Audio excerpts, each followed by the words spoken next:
તૂટેલો માણસ બહારથી ખુશ અને અંદરથી રડતો કેમ હોય છે?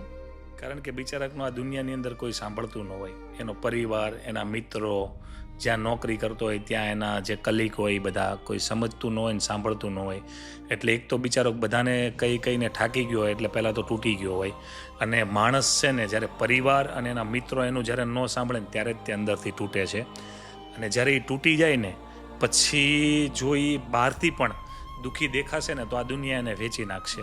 એટલે તૂટેલો માણસ છે ને એ એ રીતેની એક્ટ કરતો હોય કે બહારથી ખુશ દેખાય અને અંદરથી દુઃખી હોય. જો એના પરિવારને એ ફીલ કરાવી દે છે તો એના પરિવાર દુઃખી થશે.